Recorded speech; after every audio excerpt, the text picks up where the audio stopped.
I actually like the second one better. So here it is.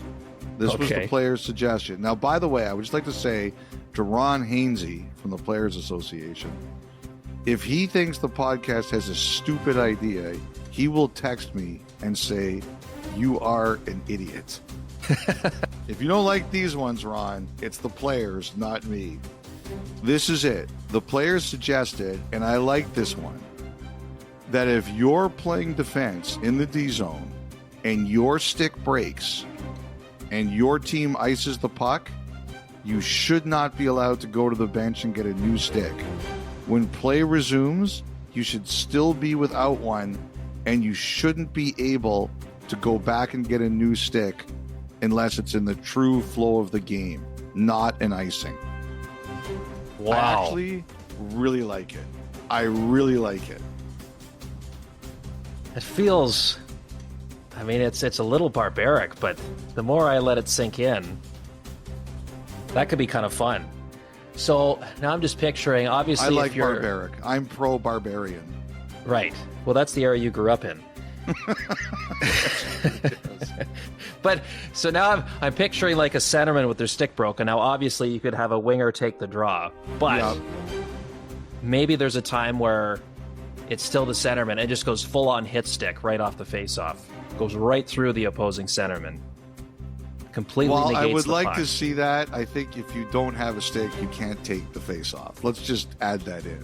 Well, hold on. Up until this rule suggestion, everyone had a stick to begin a face-off. So I think you've got to, once you open the Pandora's box, I think you've got to be open to this. Well, I like the idea of making icings more consequential. Like you do see moments now where guys have been out the long change, extended shifts, and an icing happens and you're like, oh boy, and the top guys come over the boards, and there's been moments where, you know, critical parts of the game have all stemmed from that. But yeah, 5 times, because then, you know, you keep the running count and you're like, oh, they're at 4, right? It's like in the NBA, if a guy racks up fouls early, it's like, oh, already his 4th foul. Yep. We're early in the 3rd quarter. What does that mean? Suddenly now there's a heightened awareness around that. Well, nobody ever fouls out in the NBA, so you never have to worry about that. Yeah, I guess you're right. Not anymore. Yeah, that's not too bad. I never would have thought of that, the broken stick. Me neither. I thought it was really unique. I like the idea. I wanted to shout it out because I like the idea. It's creative. Right, and where it's coming from. Fan of the, and from a player, yes. I know you're a big fan of the jailbreak because you saw it in one of the. I think that's a great rule idea, but you saw it in one of the games of the PWHL this year. I love that idea. Yes. Like being in the building when that happens is really cool because you've got the celebration of the goal, and then you see, you know, if it's the home team that scores, the crowd gets to see their player released from the penalty box and come across and join the celebration. It's like double the joy. And for those of you who are unfamiliar with what we're discussing, the jailbreak is if you score a shorthanded goal, you terminate the penalty against you. And I think that's a great rule. For a minor. Major something else. But for a minor, yes.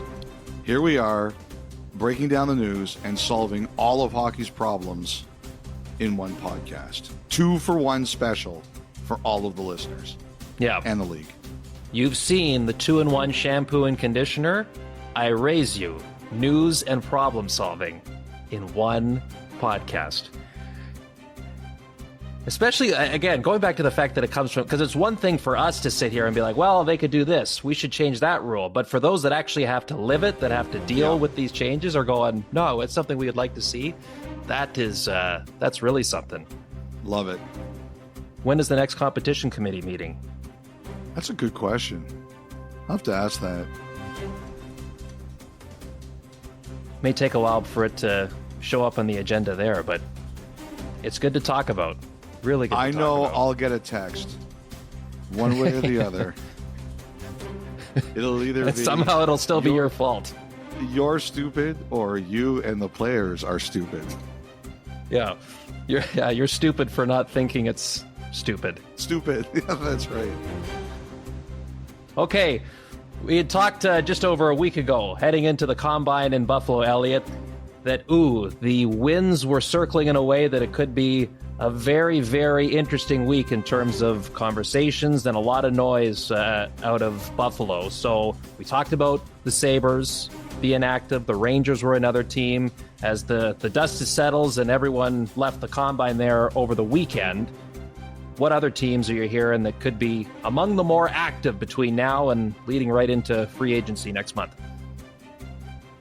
Well, first of all, in Buffalo, I had some Sabres fans who sent me notes and say, "Can you just explain what you're talking about with JJ Peterka?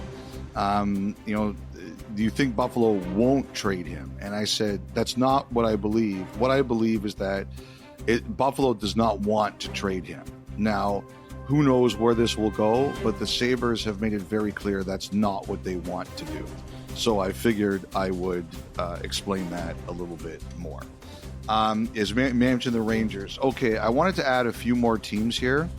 We've talked about how Utah is expected to be active this offseason. I heard that the Mammoth are discussing some stuff, and some stuff that might not necessarily be considered small. We'll see if it happens. We'll see if it's real, but they are definitely active. I think the pressure's on there. They want to have a big season, and so I think Utah's in the middle of a lot of things. It's interesting. There's a lot of talk about offer sheets, and after Holloway and Broberg last year, and people are talking about guys like Peterka, and the bigger names are always the sexier names. But I've had a few teams tell me that what more people are wondering about are kind of the Holloway and Broberg types. Like Joel Hofer is a name that gets mentioned a little bit out of St. Louis, and that makes sense. I understand that one. But I'll tell you another one that got mentioned to me, and also I think it's a pretty sharp idea. I don't know if it'll happen, but Utah has Jack McBain.